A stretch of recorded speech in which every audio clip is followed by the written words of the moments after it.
ಹೌದು ವೀಕ್ಷಕರೇ, ಯುಗಾದಿ ಹಬ್ಬ ಪ್ರತಿಯೊಬ್ಬ ಹಿಂದೂಗಳು ಆಚರಿಸುವ ಬಹುದೊಡ್ಡ ಹಬ್ಬ. ಆದರೆ ಅದೇ ಹಬ್ಬದಿಂದ ತಂದೆ ಮಗ ಜೀವ ಕಳೆದುಕೊಂಡಿದ್ದಾರೆ. ಇವತ್ತು ಯುಗಾದಿ ಹಬ್ಬ ಎಲ್ಲ ಕುಟುಂಬಸ್ಥರಂತೆ ನಾವೂ ಸಹ ಕುಟುಂಬಸ್ಥರ ಜೊತೆ ಹೋಗಿ ಆಚರಣೆ ಮಾಡೋಣ ಅಂತ ತಂದೆ ಮಗ ಅಂದುಕೊಂಡಿದ್ರು. ಕೆಲ ವರ್ಷಗಳಿಂದ ಈ ಇಬ್ಬರು ಬೆಂಗಳೂರಿನಲ್ಲಿ ಕೆಲಸ ಮಾಡಿಕೊಂಡು ಕುಟುಂಬವನ್ನು ಪೋಷಣೆ ಮಾಡಿಕೊಂಡಿದ್ರು. ಆದರೆ ಯುಗಾದಿ ಹಬ್ಬ ಇದೆ ಎಂದು ಬೆಳಗಿನ ಜಾವ ಬೆಂಗಳೂರಿನಿಂದ ಸ್ವಗ್ರಾಮ ಬಾಗೇಪಲ್ಲಿ ತಾಲೂಕಿನ ಅರಗೇವಾರಗುಟ್ಟ ಗ್ರಾಮಕ್ಕೆ ತೆರಳುತ್ತಿದ್ದರು. ಆದರೆ ಚಿಕ್ಕಬಳ್ಳಾಪುರ ತಾಲೂಕಿನ ರಾಷ್ಟ್ರೀಯ ಹೆದ್ದಾರಿ 44ರ ಹೋನೇಗಲ್ ಗ್ರಾಮದ ಬಳಿ ಬಂದಾಗ ಅಪರಿಚಿತ ವಾಹನವೊಂದು ಬೈಕ್ಗೆ ಡಿಕ್ಕಿ ಹೊಡೆದು ತಂದೆ ಮಗ ಇಬ್ಬರೂ ಸ್ಥಳದಲ್ಲೇ ಸಾವಿನ ಮನೆ ಸೇರಿದ್ದಾರೆ. ತಂದೆ 41 ವರ್ಷದ ಗಂಗಿರೆಡ್ಡಿ, ಮಗ 21 ವರ್ಷದ ಆದರ್ಶ ಮೃತ ದುರ್ದೈವಿಗಳಾಗಿದ್ದಾರೆ.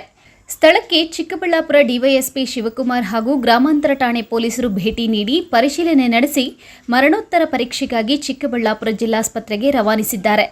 ಇನ್ನು ಈ ಘಟನೆ ಚಿಕ್ಕಬಳ್ಳಾಪುರ ಗ್ರಾಮಾಂತರ ಪೊಲೀಸ್ ಠಾಣಾ ವ್ಯಾಪ್ತಿಯಲ್ಲಿ ನಡೆದಿದ್ದು ಪ್ರಕರಣ ದಾಖಲಾಗಿದೆ. ಚಿಕ್ಕಬಳ್ಳಾಪುರ ಜಿಲ್ಲೆ ಬಾಗೇಪಲ್ಲಿ ತಾಲೂಕು ಅರಗೇವಾರಗುಟ್ಟಪಲ್ಲಿ ಗ್ರಾಮದ ನಿವಾಸಿಯಾದ ಗಂಗಿರೆಡ್ಡಿ ಮತ್ತು ಅವರ ಮಗ ಆದರ್ಶ್ ಎಜಿ ಬೆಂಗಳೂರಿನಲ್ಲಿ ದೇವಚಿಕ್ಕಿನಲ್ಲಿ ಎಂಬ ಗ್ರಾಮದಲ್ಲಿ ನಿವಾಸಿಯಾಗಿರ್ತಾರೆ. ಅಲ್ಲಿಂದ ಯುಗಾದಿ ಹಬ್ಬದ ಪ್ರಯುಕ್ತ ಊರಿಗೆ ಬರುತ್ತಿರುವಾಗ ಮಾರ್ಗ ಮಧ್ಯೆ ಚಿಕ್ಕಬಳ್ಳಾಪುರ ಜಿಲ್ಲೆಯ ಹೂವಿನಗಲ NH7 ಹೈವೇಯಲ್ಲಿ ಹಬ್ಬದ ಪ್ರಯುಕ್ತ ಊರಿಗೆ ಬರ್ತಾ ಇರುವಾಗ ಮಾರ್ಗ ಮಧ್ಯದಲ್ಲಿ ಅಪಘಾತವಾಗಿ ಸಾವಿಗೀಡಾಗಿರ್ತಾರೆ. ಅಲ್ಲ, ಅವರು ಏನು ಕೆಲಸ ಮಾಡ್ಕೊಂಡಿದ್ರು, ಏನು ಬರ್ತಾಯಿದ್ರು? ಆದರ್ಶ ಎಜಿ ಎಂಬವರು ಗಾರ್ಮೆಂಟ್ಸ್ನಲ್ಲಿ ಕೆಲಸ ಮಾಡ್ತಿರ್ತಾರೆ. ಅವ್ರ ತಂದೆಯವರಾದ ಗಂಗಿರೆಡ್ಡಿ ಅವರು ಸೆಂಟ್ರಿಂಗ್ ಕೆಲಸ ಮಾಡ್ತಾ ಇರ್ತಾರೆ ಬೆಂಗಳೂರಿನಲ್ಲಿ. ಅಲ್ಲ, ಬೆಳಿಗ್ಗೆ ಅಷ್ಟೊತ್ತಿನಲ್ಲಿ ಬರ್ಬೇಕಂತಂದರೆ ಏನಿಗೆ ಅಂದರೆ ಬೈಕಲ್ಲಿ ಬರ್ತಾ ಇದ್ರಲ್ಲ, ಏನಾಗಿದೆ? ಏನಿಲ್ಲ, ಹಬ್ಬದ ಪ್ರಯುಕ್ತ ಊರಿಗೆ ಬರ್ತಾ ಇರ್ತಾರೆ ಅಷ್ಟೇ. ಅವರ ಫ್ಯಾಮಿಲಿ ಜೊತೆ ಅವರ ತಂದೆ ಮತ್ತು ಮಗ ಇಬ್ಬರು ಹಬ್ಬದ ಪ್ರಯುಕ್ತ ಊರಿಗೆ ಬರ್ತಾರೆ. ಈ ಮಾಹಿತಿ ಹೆಂಗೆ ಗೊತ್ತಾಯ್ತು?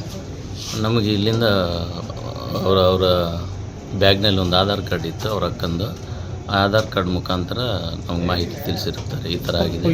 ಈ ಥರ ಪೊಲೀಸವರು ಅಲ್ಲಿರುವ ಪಬ್ಲಿಕ್ ಸಾರ್ವಜನಿಕರು ಹತ್ತಿರದ ಪೊಲೀಸ್ ಠಾಣೆಗೆ ಕಾಲ್ ಮಾಡಿ ಹೇಳಿರ್ತಾರೆ, ಈ ಥರ ಆಗಿದೆ, ಈ ಥರ ಅಂತೇಳಿ. ಆಮೇಲೆ ಅವರು ಅಕ್ಕನ ಆಧಾರ್ ಕಾರ್ಡ್ ನಂಬರ್ ತೊಗೊಂಡು ಅವ್ರು ಕಾಲ್ ಮಾಡಿ ಈ ಥರ ಆಗಿದೆ, ಈ ಥರ ನಿಮ್ಮವ್ರು ಯಾರೋ ಈ ಥರ ಹಾಸ್ಪಿಟಲಿದ್ದಾರೆ, ಚಿಕ್ಕಬಳ್ಳಾಪುರ ಜಿಲ್ಲಾ ಆಸ್ಪತ್ರೆಯಲ್ಲಿ ಬಂದು.